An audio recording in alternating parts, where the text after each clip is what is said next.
Good afternoon, everyone. Welcome to today's lecture. Today's lecture is about spontaneous combustion and mine fires. This is taught by myself, scientist, Department of Mining Engineering. Okay, let's start today's session.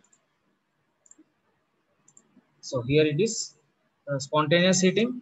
Basically, spontaneous heating or say let's say spontaneous combustion of coal or other carbonaceous matter uh, may be defined as a process of self-heating eventually uh, if it's ignition without any external application of the heat or flame.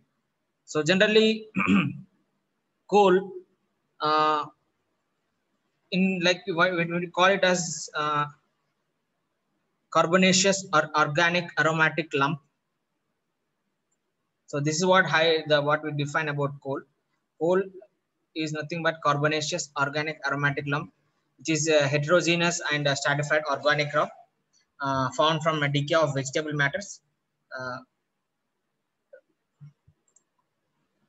so mostly by drift and electronas theories, or say submerging forest due to tectonic movement. So which is having a like a carbon content around 60 to 100%.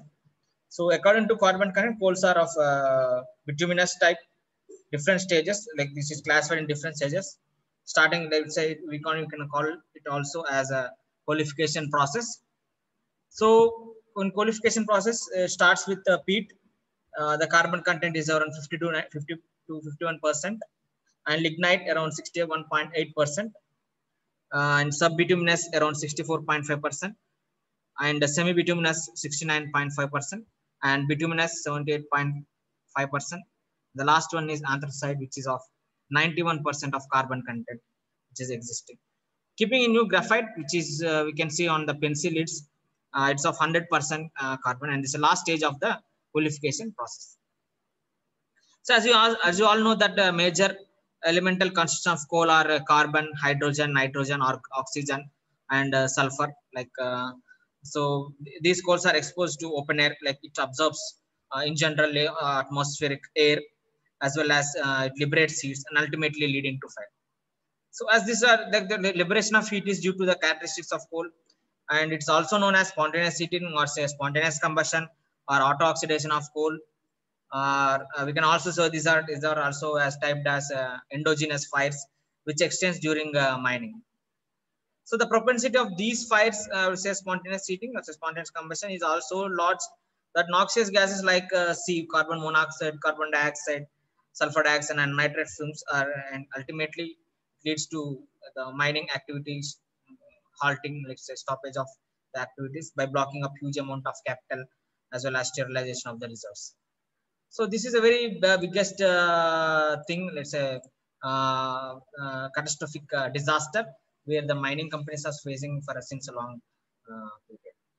So, but all the times when you see these fires that occurring in mines are not due to the spontaneous heating itself. There are sometimes like external source also creates fires into which is like properly known as, we call it as exogenous fires. The classification of the causes of fires, if you see, when you come to exogenous fires, these are of use of timber support, different oils, fires coming from different oils, like heat liberating from different equipments, restoration of quarry refuse, so etc. These are the exogenous fires, which is of external means.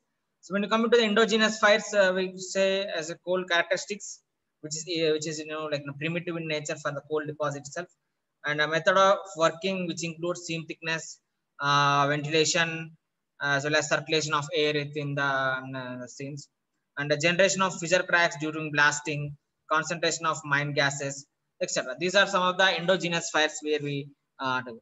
So the basic problem of this situation, or say mine fire, is like it is very old as a history of the mine, because and the first person to plot this was, his name is Plot, was the first person to observe the problem in the year 1686.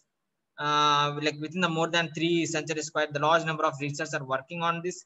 A lot of R&D activities are taking place in this region to understand how the self-heating of coal is taking place and how the spontaneous combustion is leading to huge damage to the deposits and how it is affecting the coal deposits, etc.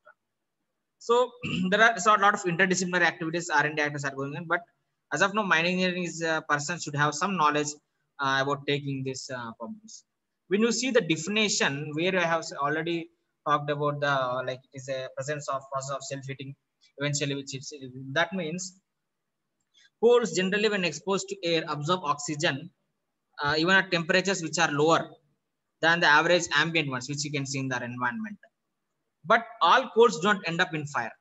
This point is to remember, because of the fact that that they do not reach that temperatures at which the coal will oxidize in a self-propellant manner. Okay, on this way to is the ignition and fire, which is also we can term it as a critical temperature for oxidation. This is due to dissipation of heat. That means when the dissipation of heat is more than the accumulation of coal, then there is no then the coals cannot reach the critical temperature, and there is no possibility of spontaneous combustion. But when the accumulation is more than the dissipation of heat, then there is a possibility of occurring of spontaneous heating up, and definitely it will occur because the heat gets accumulated and it's not dissipating out. So that is major reason where the self-heating of coal is going to take place. So this is basically it's a typical physico-chemical phenomena, like it includes absorption, adsorption characteristics, and when you need to study the particle to particle interaction, gas to solid interaction. This will enable you to study about the spontaneous combustion of coal thoroughly. And the final oxidation, how it is taking place with the oxygen available in the surrounding. So therefore, spontaneous heating is largely due to the particular state of ventilation, which was sufficient to provide the necessary oxygen for oxidation and inadequate to ensure the dissipation of heat produced, resulting in the gradual increase of the temperatures, leading to the. So the causes are when the coal is exposed to air. That's what I am saying. It absorbs the oxygen at the exposed surface, and it also due to some fractions of exposed coarse substance absorb oxygen at faster rate than others, and oxidation results in the formation of gases, mainly CO, CO2, and water vapor, along with the evaluation of heat during the chemical reaction at raised temperature. The process of oxidation is slightly accelerated, and some other fractions of coal become susceptible to oxidation. This is also one of the major cause. But one like that stage that can be reached when the buildup of heat. That's what I'm saying. The accumulation of heat within there is no dissipation. So then what happens is then it leads to spontaneous. So buildup of heat, so it will cause the temperature reaches the ignition point when it catches the fire. As you all know that once the coal reaches the ignition point, that's what critical temperature, the air supply to it will only increases the combustion. This will help. So for the ignition temperatures of different coals, like different coals in the sense, bituminous coal is 200 degrees centigrade, anthracite coal is of 398 degrees centigrade. So coal may be a smoldering in the beginning, but it may soon catch up the fire into fire, and it results in flames, and it's sufficient oxygen fresh air feeds the hot coal. And the process of self-heating of coal resulting ultimately in its combustion is known as spontaneous combustion. But when you see the factors that influencing the spontaneous combustion, or say spontaneous heating of coal, so the major one is chemical composition of coal, and the banded constituents of coal, friability of that same, or presence of iron pyrites, which is called as iron disulfide, is a pyrite FeS2, nature of adjoining strata, depth of the seam, thickness of the seam, geological disturbances. These are the basic major factors that which will influence the spontaneous combustion of a coal. So when you look into each factor, what is happening with each coals generally, if you look at the chemical composition, like before going to the each factor, I want to brief about instead of enough heating, if there is enough cooling during the self-heating process, the mild oxidation takes place, leading to weathering. So what happens is only if there is only enough heating, that means there is no proper cooling during the self-heating process, then there is a mild oxidation which we call as weathering, and which lasts for years. So weathering should be used for natural process only, which extent depends upon the type of coal's incubation period, method of working, blasting technique, thickness of the coal seam, mode of ventilation, storage period, depth of coal mass from the surface, coal stack, and other stacking parameters. So these are the basic things where weathering get influenced, weathering process get influenced. So when you say the critical temperature of oxidation of coal varies with the geographical location of the place. Okay, like for Indian coals it is around 70 to 85 degrees centigrade. For French it is 80 to 85. For Russian coals it is 60 to 70 degrees centigrade, whereas for the Turkish coals it is around 86 to 105 degrees. So it may vary depending on the climatic condition, depending upon the topographical area of that particular region, topography, say, let's say. So this is one. So when you say the classification scheme for coal oxidation, we have given much importance to give the rise of different dominant oxidation mechanism due to oxidation conditions and weathering environment.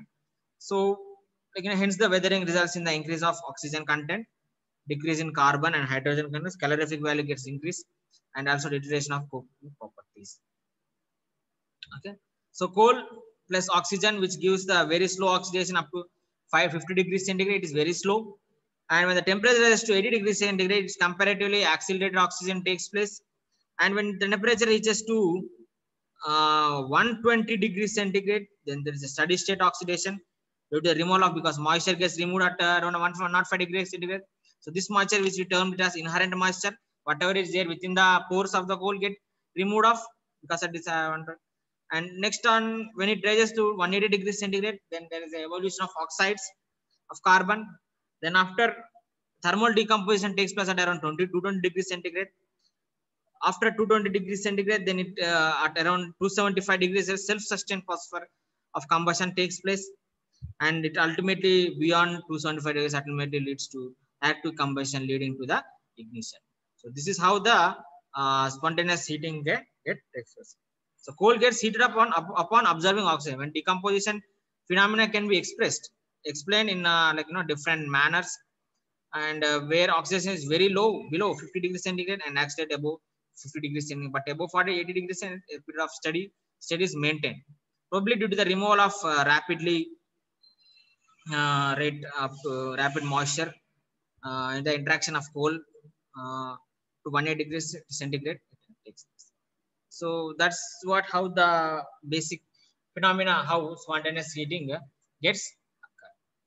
So so the dangerous occurrence of spontaneous fires in Indian coals, both open cast and underground workings from 1960 to 2008, because it is observed that the occurrences of spontaneous heating in underground working got reduced considerably from the year 1987 to 1989, and increased in 1990, where for the surface precast mines and remain mostly unchanged. So this is how so then generally coming into the factors, the chemical composition of coal, high moisture and volatile coals are more susceptible to more spontaneous heating, because moisture content, if it is a water content, it can catch up the fire easily. So moisture coal solid consists of water generally. The solid the water are infused in the pores of the coals, and volatiles basically which can fly off, substance which easily evaporated at normal temperatures. So this can form a cloud around the coal, the area. So all brought coals with following levels are level susceptible. So 25% of the volatile matter or 70-50% of the moisture is. So the moisture does not assist directly in oxidation of the coal, but as it fires up, the coal disintegrates. So the disintegrated coal having high chance to prone the spontaneous, because it gets dislodged from that deposit due to the contact of the more surface air. So there is a breakage. What happens is segregated. So disintegration of the particles or pores gets taking place. So high ranked coal and carbon content coals are less liable to spontaneous heat, and lignite and bituminous are high susceptible to heat. Like with 2% of oxygen or less than coal is not liable to spontaneous. Within below 2%, and the coal is not susceptible to or liable to spontaneous heat. So coming to the banded constituents of coal, these are the two bands, Vitrain and Durain. These are termed as a bright bands, and Durain and Fusain. Sorry, Vitrain and Clearan are the bright bands, Durine and fusion are the dull bands of coal. These are the banded constants of Vitrine, Durine, Vitrine, Clearine, Durine, and fusion. So bright are more liable to spontaneous heating. The dull Durine is hard and difficult to fracture. So and resistance of self-heating. So here dull bands plays an advantageous role here. So fusion consists of very largely of resistant materials, but it is a porous in nature. So the friability, where we say the coal which can easily broken and crushed into smaller size, are more liable to the spontaneous heating than hard coal. So presence of iron pyrites, coal usually containing of iron pyrites, due to the presence, the coal swells basically and disintegrates, more likely for chances and absorbing the surface of which causes a generator spontaneous. So nature of adjoining strata. So thermal conductivity of coal measures shale is only 1/3 heat of sandstone. If the coal is heat occurred with sandstone, there is a less chance of spontaneous heating will be there, covered with shale, and it's likely chances of spontaneous heating. So depth of the seam, when you see this is one of the important factor where the starter temperature and the crushing effect of the superincumbent rocks takes place of some coal seam increases. So if the depth of the seam, as you know, that auto compression of the rock will be increasing as the depth increases. So there is a possibility of compression in the so thickness of the coal seam thickness is not suitable to extract, or some where we need to leave as the coal in the rib portion or else between adjacent rocks. Such coal provides suitable material for the spontaneous heating, because coal at stoops easily crushed are enough to attacked by the oxidation processes. So this is one of the and geological disturbances. So near fault plains, generally the rock are fractured and crushed, used to support the fault plains. So to generate sliding, this thrust can easily liable to spontaneous heating. So various indices are there. There are 3 stages, like initial stage, intermediate stage, last stage of heating. When you come to the initial stage of heating, generally fault haze it occurs. There is a deposition of moisture, or it's a depletion of moisture takes place at the 105 degrees centigrade, and faint odor. It is also called it as Bob stink. So this takes place in the intermediate state. I would say previous symptoms intensified, and there is a further pronounced of petrol-like odor comes, and indicating the beginning of distillation of coal. So last stage of heating, when it's approaching ignition, the petrol-like smell will changes to fiery odor, sometimes known as the fire stink, due to the distillation of the coal. So further produces smoke and travel against the air current in the intake airway. So the above said smells are obscure, but the actual smells which arises out of self-heating, like it smells like decay of wood in warm and damp places, and bratis cloth and lubricating oil, etc. So this is how so there is a systematic records of dry and wet herbal temperatures of maintained for written airway of mine. For preparatory analysis, air samples should also give enough indications of the likely spontaneous heating. So that's how the spontaneous combustion. Next one, now coming to mine fires. Generally, mine fires occur whenever and wherever combustible materials are present in the mine workings. So they endanger not only the valuable lives of men in a mine, but also causes considerable economic losses to the organization that are affected by them. So the losses incurred at both direct and indirect. As the direct losses include the loss of coal reserves and valuable mining equipment, and the cost of firefighting and recovery of seal-off areas. So indirect loss includes production losses. Most of the mine fire starts very small and can be extinguished if it is detected in a proper way at any time. So with a bucket of water or is a bag of stone dust. So when you say classification of fires, class A fires are of combustible material, timber, coal, rubber. And the class B is of inflammable liquids, oil, diesel, and petrol. Class C is of gaseous fuels, butane, LPG. Class D is of metal fires. Example, iron. Class E is electrical equipment, motors, cables, circuit, all these things, like electrical fires. So these are the general means, and how to combat these fires. Like firefight, like it can be attacked by direct attack. It can be also by indirect attack, like indirect attack is isolation of fire, or say sealing of the fire areas, and entire mine also sometimes. This one example is Arke Nutec in SCCL. So flooding the area of entire mine, or it's a flushing the fire area with sand or suitable material, like so you can use nitrogen also to fire extinguisher. It acts as a very good inert gas. This inert gas acts a very good. So introducing inert gas, that's what I'm saying. N2 and the special methods of the firefighting. So there is no pertinent rules to deal with the fires according to the situation and the type of fire that actions should triggered up. So the position, intensity, and extent of fire, depth, layout workings, degree of gasiness of mine, and immediately availability of the firefighting facilities. This governs the selection of the method to combat fires. So before going into the case, case study. So one thing I want to make clear about the mechanism of spontaneous heating. So the auto-oxidation of coal is of a complex physico-chemical process. That's stated earlier also, because here it's absorption and adsorption of processor. These are these are the sorption techniques, sorption characteristics of a porous material. If we go through it, where we can talk about adsorption, sorption, desorption studies, how the coal is getting self-heating, how is taking place, in what reactions are happening within the material or geomaterial can be studied thoroughly. So this complexity of process is enormous because there is a great diversity of the coal substances with the associated mineral matter and the conditions of oxidation. So during the oxidation, what happens is the heterogeneous mass, or say a concurrent, or say let's say overlapping reactions takes place, which is very difficult to separate out. So the rate of oxidation at ambient temperature gives a measure of measure of the proneness of coal to auto oxidation.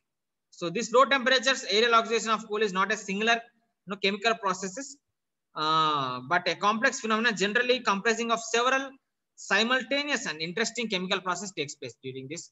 So better, if you want to understand a complete picture of spontaneous heat, better we need to understand the coal thermodynamics, where we can study each parameter which is helping coal for how the process like spontaneous combustion, how it is occurring. So the observable elemental composition and structural changes reveal the reaction of oxygen with solid coal, like is a time dependent dynamic process. Observable changes in molecular structure and composition of. So this is how, what is the mechanism of coal spontaneous heating, how it is. So spontaneous heating minor accidents report. This is one of the accident report where spontaneous heating fires in the Marjorie Colliery, which is occurred in the year 2010 of 31st January 2010. So 77 years old, working second degree gas mine. This is the one with the telemonitoring system from the 1997. So it is a detection of the CO CH4. So telemonitoring detected CO of a set limit which they have set around 8 ppm and started sounding beeps from the first shift of 30th Jan. So however, they overlooked and are not reported. But by the end of the night shift, CO went up to the limit and spontaneous heating found in a fallen coal lying on the floor of the main return of the mine, and it is engulfed and other galleries also. So 8 a.m. at the 31st Jan 2010, what happened? The work was suspended, directors rushed to the site and instructed. At 6 p.m., the exhaust fan around the belching smoke in that bulk of that smoke area has been placed, and the telemotor showed CO of 2000 ppm.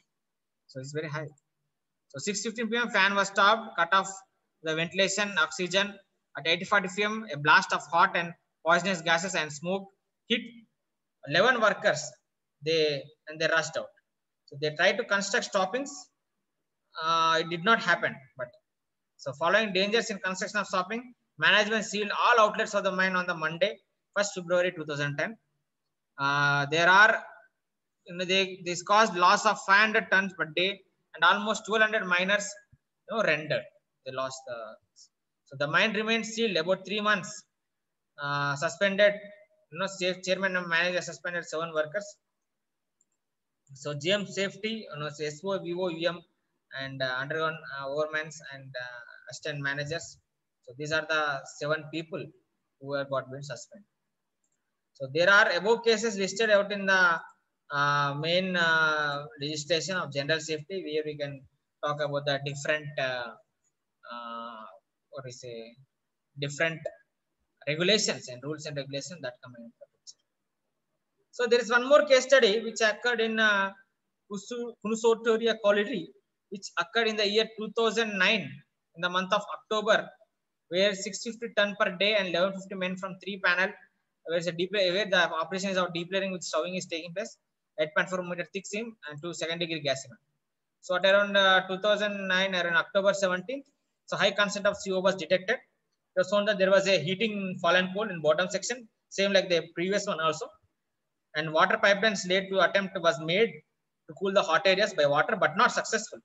And this fire became active on the next day, and they decided to erect stoppings, but it took lot of time, and fire very much aggravated until the next day. So which causes the methane explosion. So fires almost propagated to pillar number 2, and the flames are raised up to the head gate. So this is how the actions. So multiple actions are taken place on 30th October, suggested by Simfer scientists. So application of water mix with flowing chemical to diffuse the flames. So water mixed with sodium silicate and DAP at high pressure, and smoke injection of high pressure, high stability foam through pipe number 1 to 20 liters of liquid nitrogen and 2000 liters of the foaming chemical were used in operations. So finally, flames were arrested by 31st October, but emission of smoke was not confirmed, and fan drift was sealed, followed by the sealing of this pit number 2. This was completed by morning of November 1st. Then the whole mine was sealed at the outlets. So 3 boreholes did injection of hydrogen, so inert gas I said, and nitrogen foam through boreholes continued from the 30th October to 14th December 2009. So around 1,73,858 liters of nitrogen was flushed down for the first time in the country.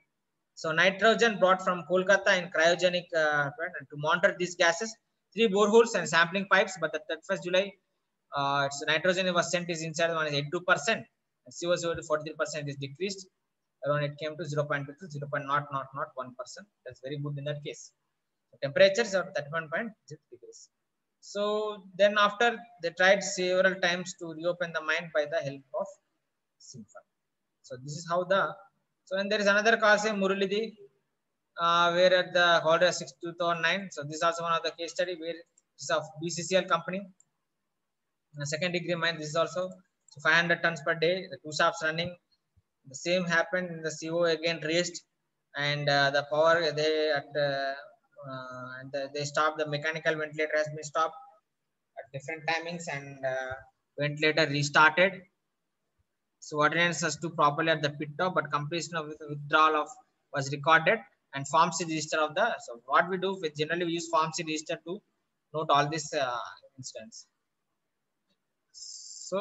So cause of mine was generally is workings not developed properly on panel system, or developed workings not kept isolated, non-removal of fallen coal, say shaly material from old workings, and not doing stone dusting, poor ventilation. So poor quality in construction of the fire stoppings, lack of telemonitoring systems in degree 2 and degree 3. So this is one of the important thing which we need to install.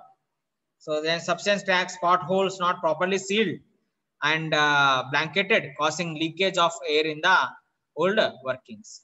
So suggested measures are there. You can drive commencing to isolate old workings, how to remove fallen coal before totally it is the way before the fire is aggravating very fastly. So systematic cleaning and stone dusting of unisolated workings, and particularly in the return airway.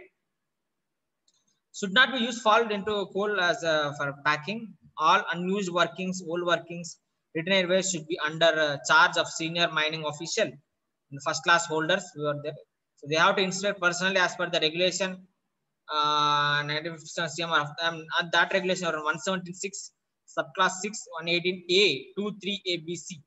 So these are the subclasses of that particular regulation. So meticulous work and like imperfection of unused working should be carried out by one oarman. So for inspection, adequate environmental testing equipment should be holded.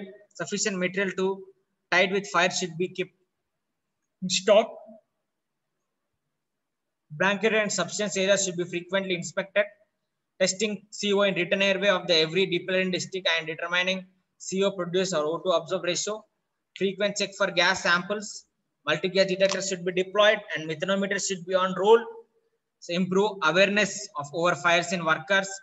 So great caution while taking into reopen of. So there are different. So that's what we discussed about the isolation and fighting area. There is no. There are no patent rules to deal with the fires according to situation and the type of fire and the actions that should be triggered up. So this position intensify the extent of fire, depth and layout of working, degree of gasiness. So these are one of the contributing factors for mine. So facilities to DO, combating fires, fighting directly with the help of water mains or lines, sprinkler system, track mounted water tanks, fire extinguisher, stone dust, sand or dry chemicals, miscellaneous firefighting materials. So water mains without any doubt is an excellent fire extinguishing water mains and agent for fires at any stage. It can be used as a solid stream or spray depending upon the nature and location of the fire by the cooling and the burning material. So water should be neatly covered with a steel or say reinforced concrete tank reservoirs.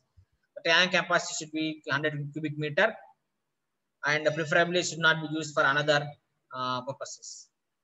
So the effective mains should be provided at all mines, not naturally. Width road at the top and the bottom of the main shaft, secondary haulage, roadways, and in all the stable shafts. So the dia of the mains at least 50 mm in diameter and filled with hydrants. Need to be kept with hydrants at the area near the pit bottom at the interval not exceeding 100 meter in the main road and 50 meter in the gate routes and 25 in the conveyor haulage roadways, around 20 to 25 meter of the intake side of the main junction, engine rooms and substances. So there is sprinkler system which is suitable for belt conveyor roadways, timbered, main stable shaft, host engine rooms, and timbered shaft where the amount of water requires at least 500 liters per minute. For main shaft needed for 400 meters. Every sprinkler system should examine weekly and functional tests should be done. So truck mounted water tanks is also one of the example where even what not possible with water mains, mobile truck mounted tanks should be provided. The water can easily transported. Should go well. So these are the one of the basic firefighting techniques.